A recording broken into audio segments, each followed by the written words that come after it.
The archons were basically what Christians would call the demons, what Islamic Muslim people would call the jinn, and what others would call fallen angels, all this stuff. And it talks about how this physical world is the realm of the archons and the demiurge. It talks about the fact that they do not have what has been decoded or translated as intentionality, which I would describe, I think, more simply as creative imagination. They don't have it. And they therefore have to parasite off those who have and tap into their creative imagination and get them to create for them. Are we describing what we've been talking about in the show today? Yeah. And how that they cannot, if they had a blank sheet of paper, they could not create anything upon it. But give them a sheet of paper full of something and they could twist it, manipulate it and edit it and censor it, but they could not actually start it from scratch because they don't have that creative imagination. And it talks about how the fact that they parasite off humanity by accessing the human mind. And it's on and on it goes. I'll go into this more at Wembley, but what I was reading was what I've uncovered in my own way and in my own language all the way through these years. I mean, it just dovetailed so perfectly. And I do feel that they are describing something that's absolutely based on fact. And when you look at it, Jack, look at our society. At every level, it is levels and different groups parasiting off other people and other groups, all the way down. Look, I mean, what greater expression of the parasital mind could you have than the human banking system? It mirrors the parasital nature of these archon entities. Everything. I mean, what is it doing? And in fact, what banking is doing, because everything is energy, it is trawling and vampiring our energy. What is money? It's energy.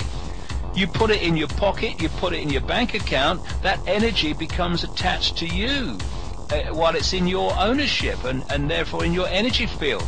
It picks up your energy. It then moves on to someone else. It picks up their energy. And when it eventually comes back to source, those who put the money out there, all these networks around the Rothschilds, then they are trawling not only energy back plus interest. What is the interest, Jack? You know, in the holographic world, it's more money on top of principal. But the interest at the energetic level is human energy on top of the energy of money that was put out there in the first place. They know that what I've just said about money is true. There was a document, I'm sure you've heard of it, no doubt, that came to light years ago called Quiet Weapons for Quiet Wars. And it described in some detail how mass social engineering and mass mind control goes on. And one of the things it talked about at some length was how money is used in to this end. And this is what it said about money in the context of what we've just talked about. Economics is only a social extension of a natural energy system. Since energy is the key to all activity on the face of the earth, it follows that in order to attain a monopoly of energy, raw materials, goods and services, everything you've just mentioned, and to establish a world system of slave labor, it is necessary to have a first strike capability in the field of economics. In order to maintain our position, it is necessary that we have absolute first knowledge of the science of control over all economic factors and the first experience of engineering the world economy.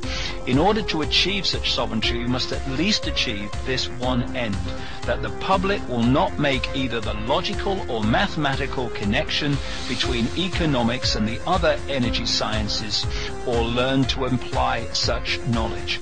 To make a short story of it all, it was discovered that an economy obeyed the same laws as electricity, and that all of the mathematical theory and practical and computer knowledge developed for the electronic field could be directly applied to the study of economics. This discovery was not openly declared, you surprise me, and its more subtle implications were and are kept a closely guarded secret.